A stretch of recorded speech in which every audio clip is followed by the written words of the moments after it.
बच्चों जैसे आपको पिछले वीडियो में बताया गया था कि हमारा दूसरा लेसन चल रहा है मात्रक, मापन तथा त्रुटि विश्लेषण।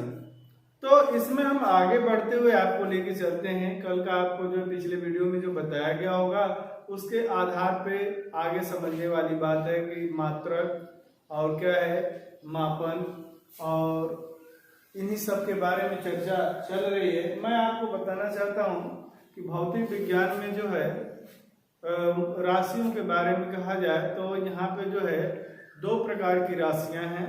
बच्चों याद रखिएगा कि मूल भौतिक राशियां और क्या है, व्युत्पन्न भौतिक राशियां। तो हमेशा ये दिमाग में रहे कि जैसे हम पढ़ रहे हैं किसी भी टॉपिक को तो उसमें यह रिलेशन निकल के सामने से आना ही चाहिए कि हम कौन सी भौतिक राशि पढ़ रहे हैं, मूल भौतिक राशि पढ़ रहे हैं कि व्युत्पन्न भौतिक राशि पढ़ रहे हैं। यह संज्ञान हमने आपको बताया है कि बचपन में आप जो थे सब्जी खा लेते थे, अच्छी लगती थी और मांग के खा लेते थे, लेकिन इसका संज्ञान नहीं हो पाता था कि सब्जी किस चीज की बनी हुई है। अब इतने बड़े हो गए हो आप कि यह जानना अति आवश्यक है कि सब्जी अच्छी भी लगी तो वह किस चीज की बनी हुई है, यह स्वतः ही जानकारी आपको हो जाती है व्यवहारिक रूप से। उसी तरह से जूनियर क्लासों में आपने क्या पढ़ा, समझ रहे ना, कितना लिखा, यह अपनी जगह पे है, लेकिन वह क्या लिखा, क्यों लिखा, इसका अर्थ क्या है, यह अब समझने के बाद जो है समय बिल्कुल कक्षा 11 में आ गया है। आप अपने दिमाग को थोड़ा सा फैलाइए, चौड़ा कीजिए, और चौड़ा करने के बाद सोचिए कि कितनी मूल भौतिक राशियां होती हैं। दो मूल भौतिक राशियां और क्या है, व्युत्पन्न भौतिक राशियां। देखिए बच्चों, फिजिक्स में चाहे किसी भी सब्जेक्ट में छोटी छोटी जानकारियां ही लेकर जो है स्टूडेंट हमारा आगे बढ़ता है और एक दिन जो है उन छोटी छोटी जो है जानकारियों से एक बड़ी उपलब्धि हासिल कर लेता है। तो मैं आपको एक चीज समझाना चाहता हूँ, यहाँ पे ये समझा भी रहा हूँ आपको कि जैसे आप दिमाग में रखिएगा कि आपने याद कर लिया कि चलिए ठीक है, मूल भौतिक राशियां होती हैं और व्युत्पन्न भौतिक राशियां होती हैं।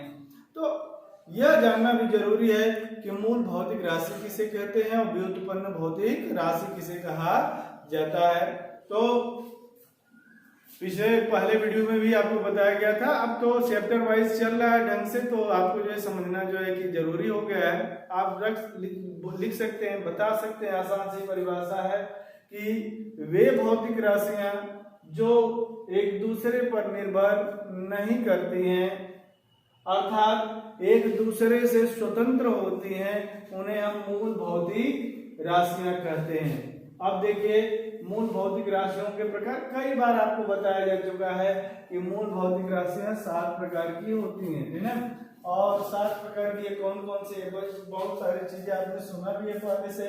लंबाई, द्रव्यमान, समय, ताप, विद्युत धारा जो है, विद्युत धारा, यहाँ पे थोड़ा सा 5वां विद्युत धारा है, ये ज्योति तीव्रता, ज्योति तीव्रता, और 7वीं भौतिक राशि हमारे जो है पदार्थ की मात्रा है।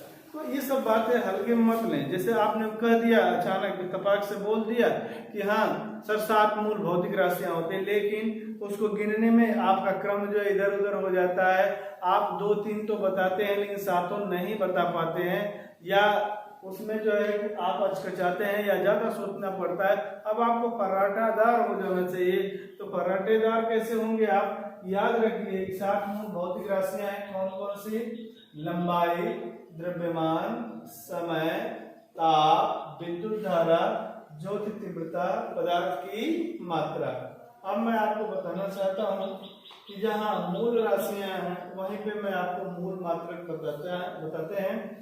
मूल मात्रक के बारे में आपको मात्रक के बारे में पढ़ाया गया था पिछले वीडियो में। वे मात्रक जिनकी सहायता से मूल भौतिक राशियों का मापन किया जाता है उन्हें हम मूल मात्रक कहते हैं।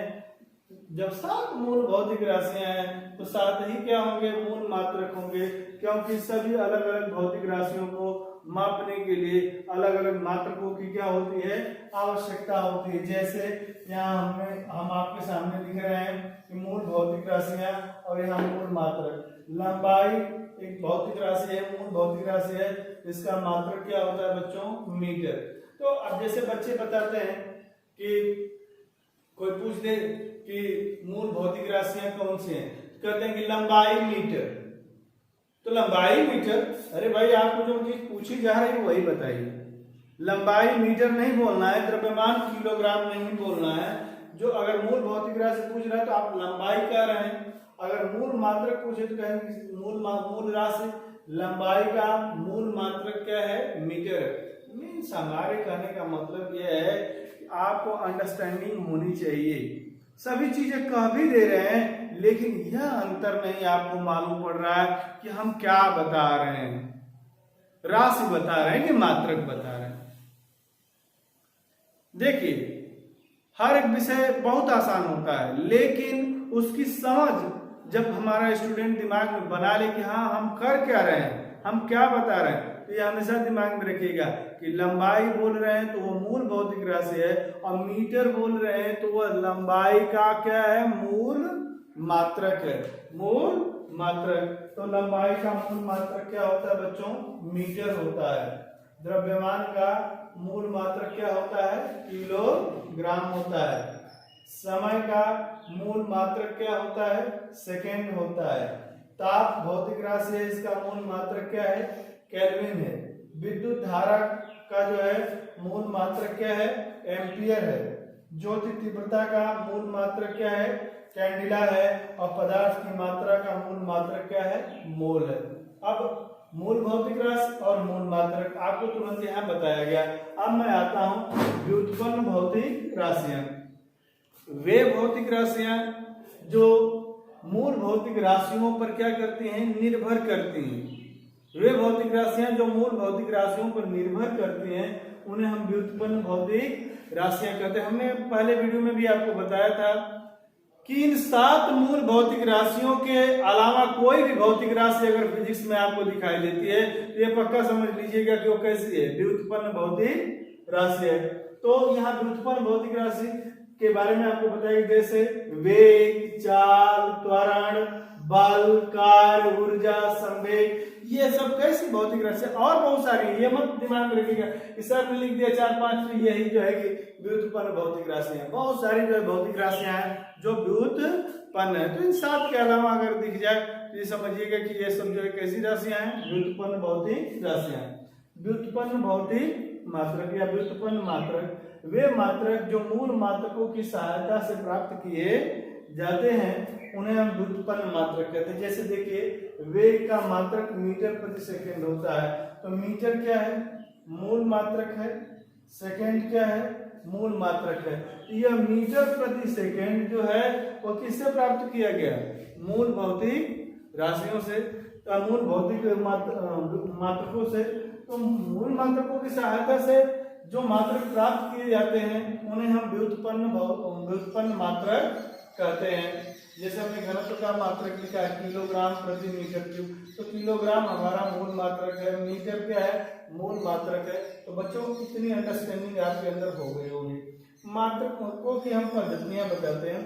समय समय पर अलग अलग देशों में जो है अलग अलग जो है मापन की पद्धतियां चलती हैं। वैसे देखा जाए तो यांत्रिकी में 3 भौतिक राशियों का ज्यादा उपयोग है, लंबाई, द्रव्यमान और क्या है, समय। आप भी दैनिक जीवन में बहुत सारी चर्चाएं करते होंगे तो अक्सर जो है लंबाई शब्द 24 घंटे में एक बार आ ही जाता होगा। द्रव्यमान वजन की बात कहीं न कहीं चल ही देती होगी। समय की बात, कब बज गए, कितना बजा है, कितने समय पे हमारा क्लास चलेगा, कितने समय पे हमें ये चीज करनी है, कब ब्रश करना है, तो समय की भी जानकारी हम डेली लेते रहते हैं। तो ये 3 मूल भौतिक राशियां काफी महत्वपूर्ण है। कौन कौन सी 3 मूल भौतिक राशियां, लंबाई, द्रव्यमान और क्या है, समय। इसी को यांत्रिकी में आधार बनाकर अलग अलग देशों में वैज्ञानिकों ने अपनी सुविधा के हिसाब से अलग अलग पद्धतियों का जो है आविष्कार किया है। और कहीं कहीं ये पद्धतियां आजकल भी कहीं कहीं प्रयोग में लाई जाती हैं। जैसे सीजीएस पद्धति, सीजीएस पद्धति में लंबाई का मात्रक क्या लेते हैं सेंटीमीटर, द्रव्यमान का मात्रक क्या लेते हैं ग्राम, और समय का मात्रक क्या लेते हैं सेकेंड। और दूसरी पद्धति हमारे बच्चों एमकेएस पद्धति, इसमें लंबाई के मात्रक को मीटर में मापते हैं, द्रव्यमान के मात्रक को किलोग्राम से, और समय के मात्रक को जो है सेकेंड से मापन किया जाता है। यह पीएस पद्धति एक ब्रिटिश प्रणाली पद्धति है। ब्रिटिश में जो है कि यह अंग्रेज जो है इस पद्धति का प्रयोग करते हैं, फुट, पाउंड और क्या है सेकेंड। यह पीएस का मतलब आज भी हमारे यहाँ दैनिक जीवन में यह कहा जाता है कि मकान कितने फीट का है, आपकी लंबाई कितनी फीट है, 5 फीट है, 6 फीट है, तो फुट आज भी चल रहा है। फुट, पाउंड द्रव्यमान को नापा जाता है, सेकेंड जो है समय को। तो यह जो है कि 3 पद्धतियां आपके समझ में आए। एक पद्धति है हमारी मात्रकों की अंतरराष्ट्रीय पद्धति। देखिए पेरिस के सेल्विच नामक स्थान में जो है माप तौल संग्रहालय है, म्यूजियम है ना, जहाँ पे सभी देशों के वैज्ञानिकों का सम्मेलन होता है। सन 1971 में सम्मेलन हुआ और उसके बाद जो है कि कहने का मतलब मात्रकों की अंतरराष्ट्रीय पद्धति आई। मात्रकों की अंतरराष्ट्रीय पद्धति जो है 10 की घात पर आधारित है, 10 की घात पर आधारित है। इसके अंदर जो है सभी भौतिक राशियों के मात्रक और उन्हें ज्ञात करना और उनके आंकिक मानों को लिखना बहुत ही आसान हो गया। और इस पद्धति का अनुसरण पूरा विश्व कर रहा है, जिसे हम एसआई सिस्टम कहते हैं या एसआई यूनिट्स कहा जाता है, जिसको पूरा फुल फॉर्म क्या कहा जाता है system international D units, system international D unit. यह जो है कि माप तौल की अंतरराष्ट्रीय पद्धति है बच्चों। अब मैं आगे आप लोगों को जो है कुछ महत्वपूर्ण परिभाषाएं अगले वीडियो में बताऊंगा।